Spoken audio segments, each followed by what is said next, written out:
স্বাগত বন্ধুরা। আজ আমি শোনাতে যাচ্ছি শরদিন্দু বন্দ্যোপাধ্যায়ের লেখা রাজকন্যা ও রাজপুত্রের গল্প বীর্য শুল্কা।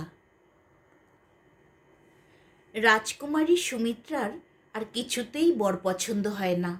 দেশ দেশান্তর থেকে রাজারা লিপি পাঠান রাজকন্যার পানি প্রার্থনা জানিয়ে, কিন্তু লিপি গ্রাহ্য হয় না। রাজদূত নিরাশ হয়ে ফিরে যায়। সুন্দর কান্তি রাজপুত্রেরা আসেন, রাজকন্যার প্রাসাদের সম্মুখে ঘোড়ায় চড়ে ঘোরাঘুরি করেন।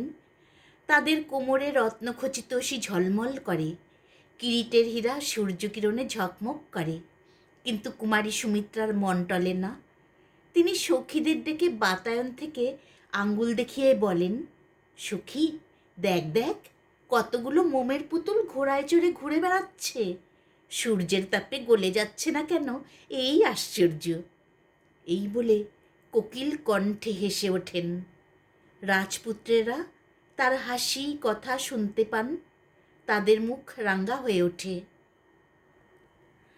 আর্যাবর্তময় দক্ষিণে অবন্তী রাজ্য থেকে পূর্বে কাশী কোশল পর্যন্ত রাষ্ট্র হয়ে গেছে যে তক্ষশিলার শকরাজকুমারী যেমন অপরূপ সুন্দরী তেমনই গর্বিতা।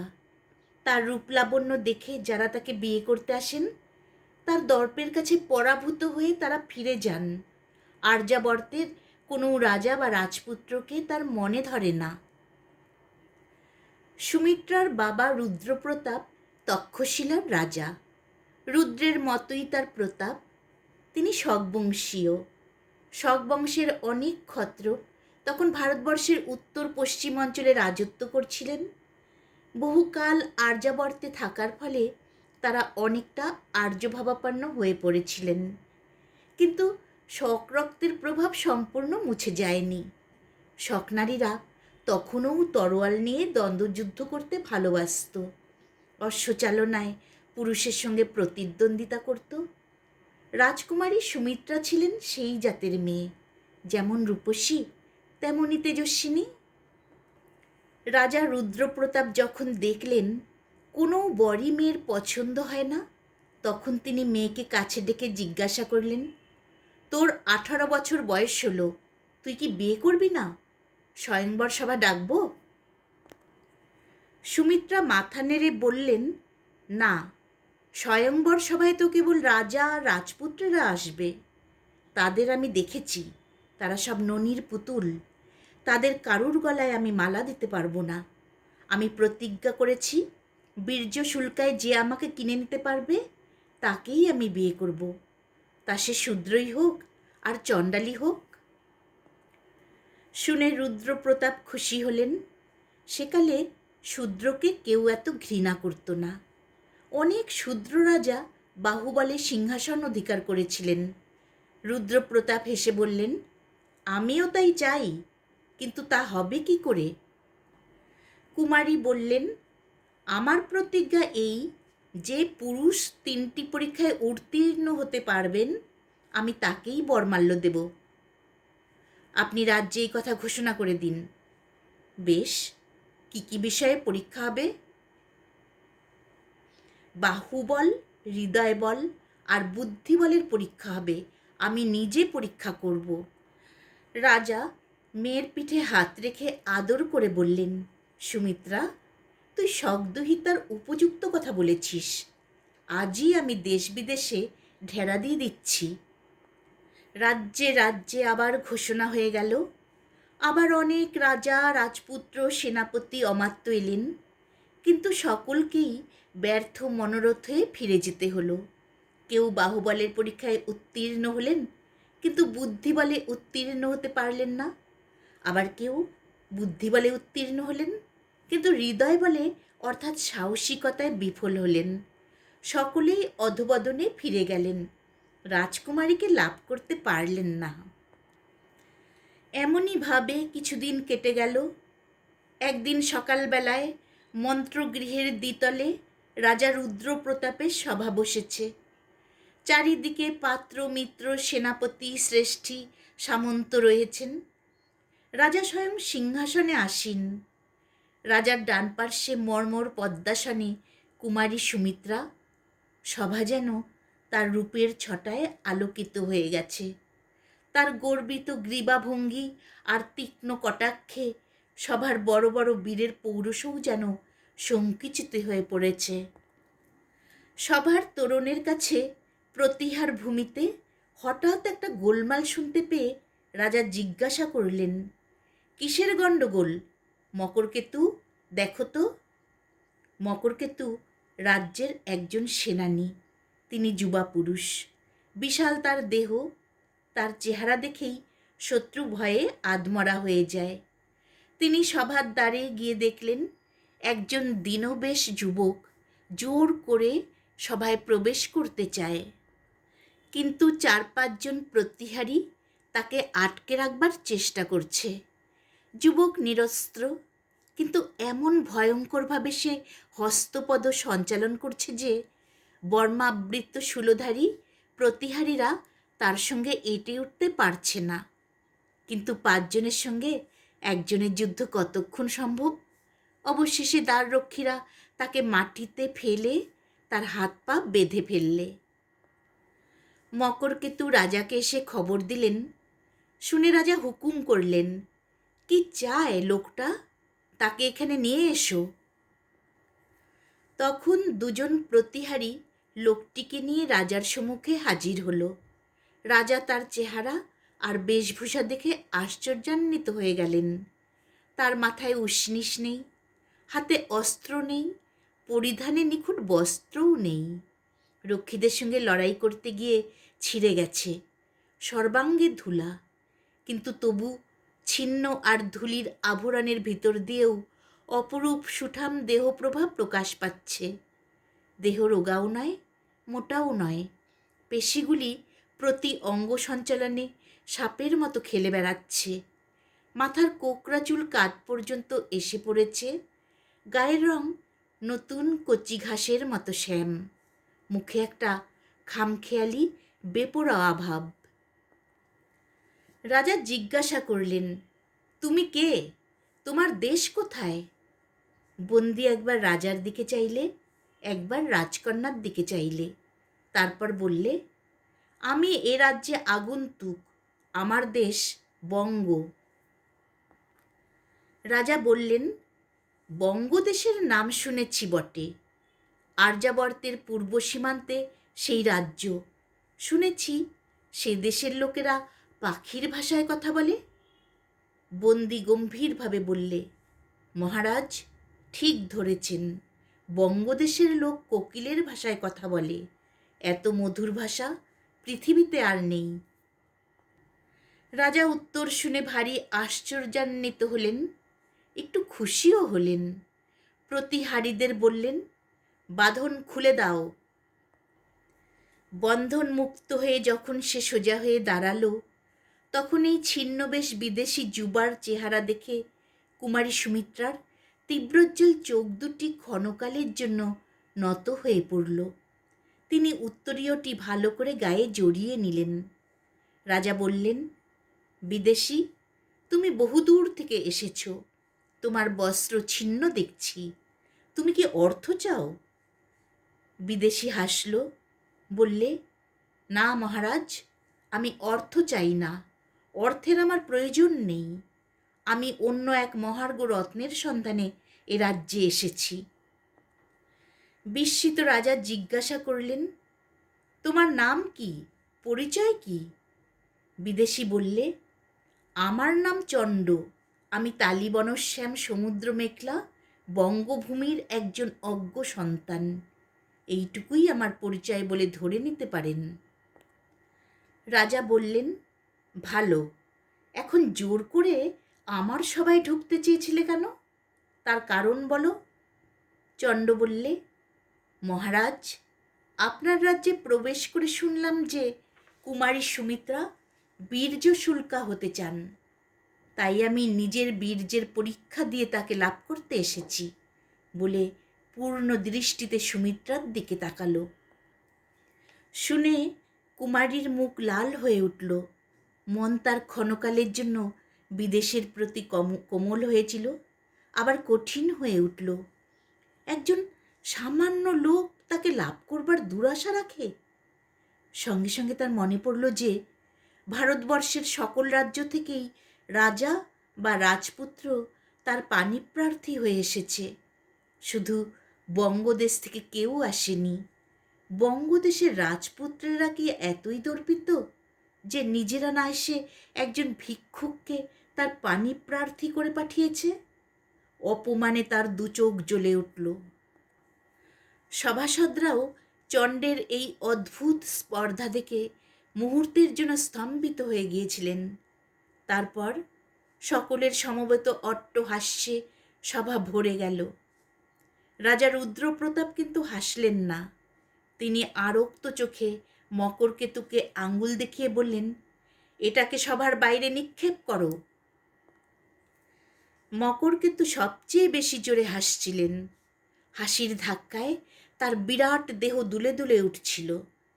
তিনি হাসতে হাসতেই চণ্ডকে সবার বাইরে নিক্ষেপ করতে অগ্রসর হলেন। কিন্তু তার গায়ে হাত দিতে না দিতেই এক অদ্ভুত ব্যাপার হলো। চণ্ড দুই হাতে মকরকেতুকে কোমর ধরে তাকে মাথার ঊর্ধ্বে তুলে অবলীলাক্রমে গবাক্ষের পথে নিচে ফেলে দিয়ে রাজার সম্মুখে ফিরে এসে বললে, মহারাজ, আপনার আজ্ঞা পালিত হয়েছে। সভা নির্বাক। রুদ্রপ্রতাপের মুখে কথা নেই। চণ্ড এমনভাবে এসে দাঁড়িয়ে আছে যেন সে বিশেষ কিছুই করেনি। এরকম সে রোজই করে থাকে। সকলে ভাবছে, এ কি আশ্চর্য ব্যাপার! মকরকেতুকে যে ব্যক্তি একটা তুলোর বস্তার মতো তুলে ফেলে দিতে পারে, তার গায়ে কি অসীম শক্তি! সভা শুদ্ধ লোক বিস্ফারিত চোখে চণ্ডের মুখের পানে চেয়ে রইল। এতক্ষণে সুমিত্রা কথা কইলেন। নিস্তব্ধ সভাগৃহে তার কণ্ঠস্বর বীণার মতো বেজে উঠল। ঈষৎ ভ্রুভঙ্গি করে তিনি ধীরে ধীরে বললেন, বিদেশী, তোমার দেশে কি রাজা নেই? চণ্ড বললে, রাজা আছেন বই কি রাজকুমারী, তার প্রতাপে প্রাগজ্যোতিষ থেকে কোশল পর্যন্ত কম্পমান। সুমিত্রা বললেন, বটে, তবে কি তিনি প্রবীণ? চণ্ড বললে, হ্যাঁ, তিনি প্রবীণ। সুমিত্রা প্রশ্ন করলেন, তার কি পুত্র নেই? চণ্ড মৃদু হাসল, আছে।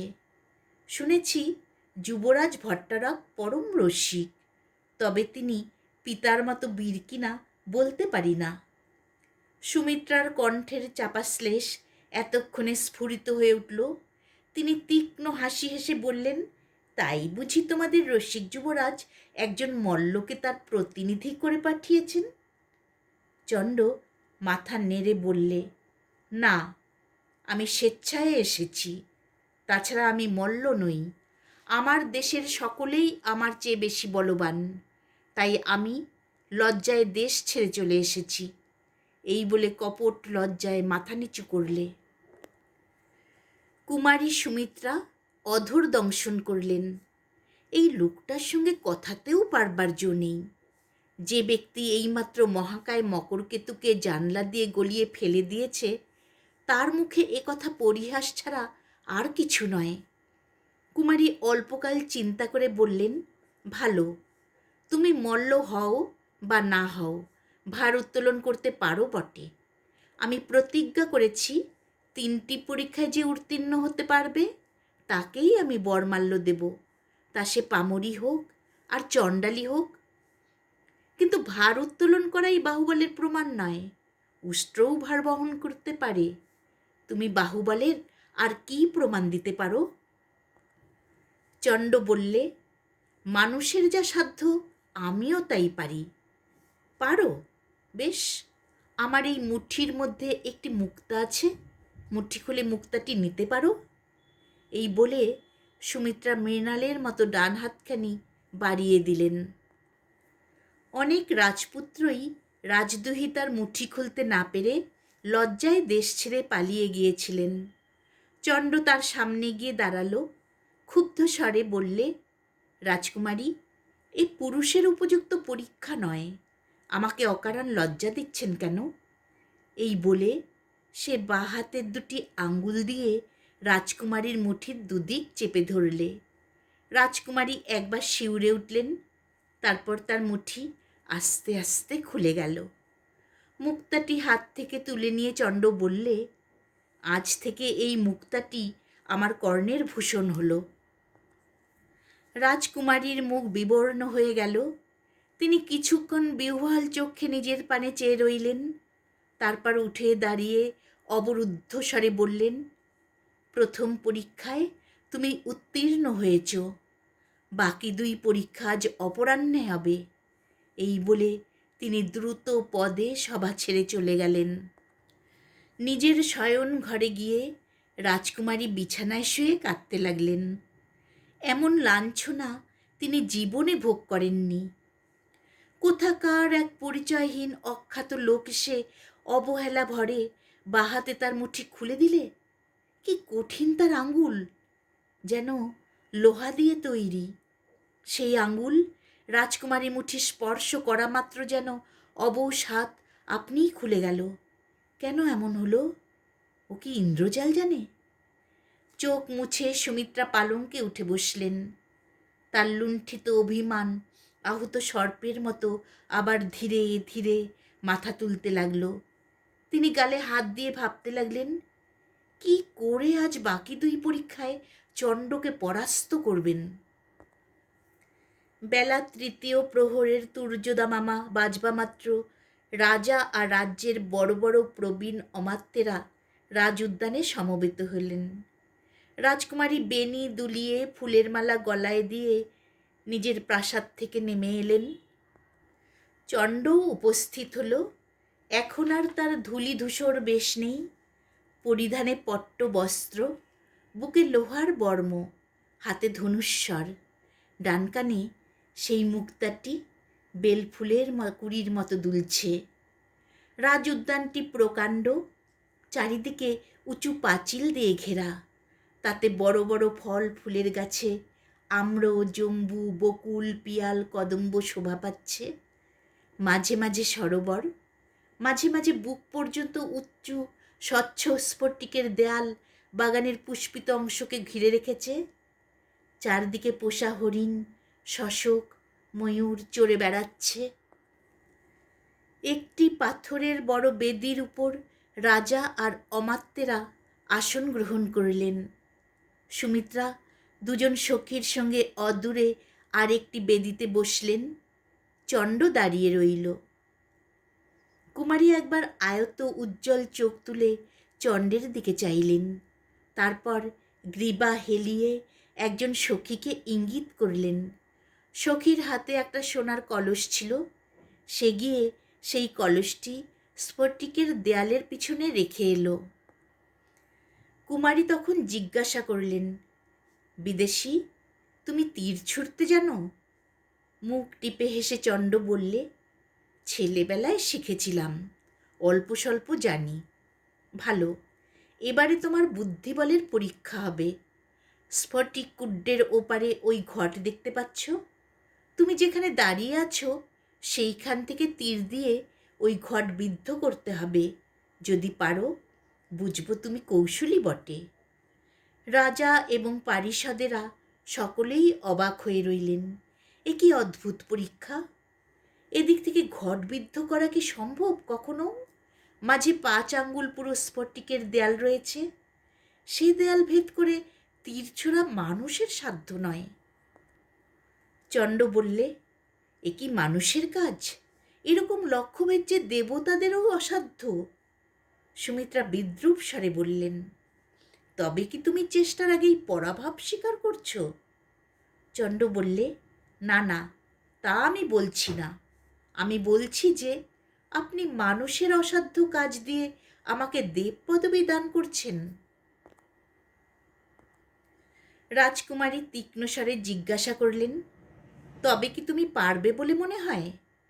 চণ্ড হেসে বললে, পারা না পারা দৈবের অধীন, তবে এই পরীক্ষা পঙ্গেয় ধনুর্ধরের উপযুক্ত বটে। চণ্ড সযত্নে ধনুকে গুণ পড়ালে। ঈষৎ টঙ্কার দিয়ে দেখলে গুণ ঠিক হয়েছে কিনা। তারপর আকাশের দিকে চেয়ে আস্তে আস্তে ধনুকে স্বর সংযোগ করলে। গাছের পাতা নড়ছে না, বাতাস স্থির। দর্শকেরাও চিত্রার্পিতের মতো বসে দেখছেন। চণ্ড ধীরে ধীরে ধনুক ঊর্ধ্বে তুললে, একবার সুবর্ণ ঘটের দিকে চেয়ে দেখলে, তারপর জ্যামুক্ত তীর আকাশের দিকে ছুটে চলল। তীর আতশবাজির মতো সোজা আকাশে উঠে পাক খেয়ে নক্ষত্র বেগে নিচের দিকে মুখ করে নেমে আসতে লাগলো। ঠং করে একটা শব্দ হলো। সকলে মুগ্ধ হয়ে দেখলেন তীরটি সোনার কলসের গায়ে বিঁধে আছে। রাজকুমারী এতক্ষণ রুদ্ধশ্বাসে বসে দেখছিলেন। তার বুক থেকে একটি কম্পিত দীর্ঘশ্বাস বার হয়ে গেল।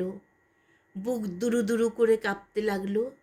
আশঙ্কায় কি আনন্দে বুঝতে পারলেন না। চণ্ডের কপালেও ঘাম দেখা দিয়েছিল। সে ঘাম মুছে জিজ্ঞাসা করলে, রাজকন্যা, আদেশ পালন করতে পেরেছি কি? রাজকন্যার গলা কেঁপে গেল। তিনি বললেন, পেরেছ। একটু থেমে বললেন, এবারে শেষ পরীক্ষা। চণ্ড যেন একটু ক্ষুণ্ণ হয়ে বললে, এরই মধ্যে শেষ পরীক্ষা? আমার ইচ্ছা হচ্ছে সারা জীবন ধরে আপনার কাছে পরীক্ষা দিই। সুমিত্রার বুক আবার দুরু দুরু করে উঠল, কিন্তু তিনি নিজেকে সংযত করে বললেন, শেষ পরীক্ষা এই, আমি এই বনের মধ্যে দৌড়ে যাব। 10 গুনতে যতক্ষণ সময় লাগে ততক্ষণ পরে তুমি আমার পশ্চাৎ ধাবন করবে। তোমার হাতে একটা তীর আর ধনুক থাকবে। তুমি যদি আমাকে স্পর্শ করতে পারো তাহলে তোমার জিত, আর আমি যদি ফিরে এসে এই বেদি স্পর্শ করতে পারি তাহলে তোমার হার। আমার গতিরোধ করবার জন্য তুমি অস্ত্র নিক্ষেপ করতে পারো, কিন্তু যদি আমার অঙ্গ থেকে এক বিন্দু রক্ত বার হয় তাহলে তদ্দণ্ডেই তোমার প্রাণ যাবে। চণ্ড বললে, মানবী মৃগয়া আমার জীবনে এই প্রথম। ভালো, তাই হোক। হরিণীর মতো ক্ষিপ্র চঞ্চল পদে কুমারী সুমিত্রা বনের গাছপালার মধ্যে মিলিয়ে গেলেন। 10 গোনা শেষ হলে চণ্ড তীর ধনুক হাতে শিকারীর মতো তাকে অনুসরণ করলে। চণ্ড খুব দ্রুত দৌড়তে পারে, কিন্তু রাজকুমারীর সঙ্গে পাল্লায় সে পিছিয়ে পড়তে লাগলো।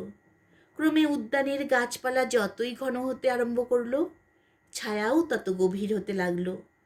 তার ভিতর দিয়ে পলায়মান সুমিত্রার শুভ্র অঞ্চল আর উড্ডীন বেণী দেখা যেতে লাগলো, কিন্তু ক্রমে আর তাও দেখা যায় না।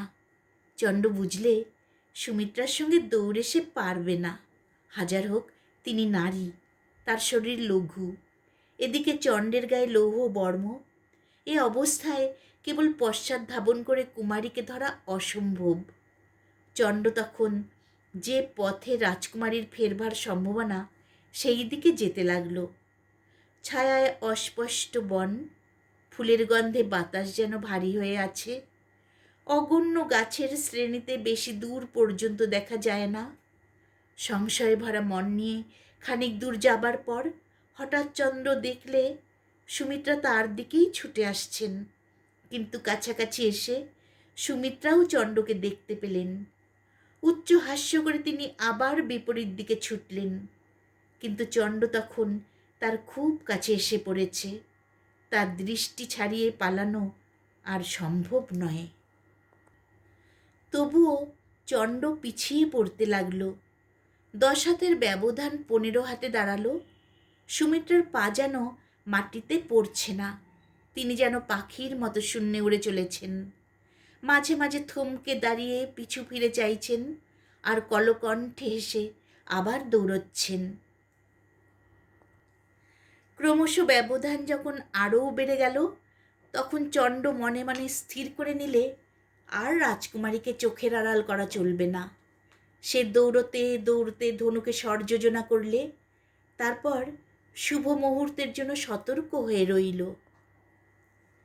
এবার একটা মোটা গাছের পাশ দিয়ে যেতে যেতে সুমিত্রা নিমেষের জন্যে থেমে পিছু ফিরে চাইলেন।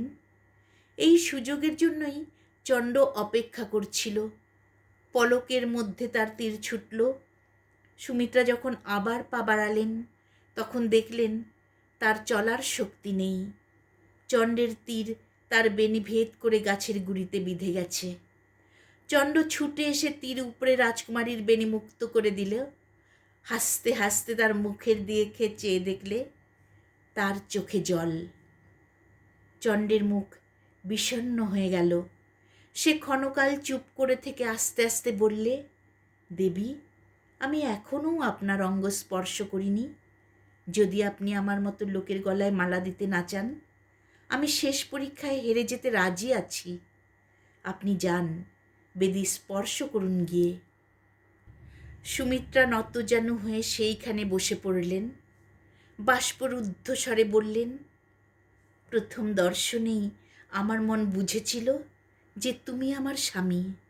শুধু অহংকার আমাকে অন্ধ করে রেখেছিল।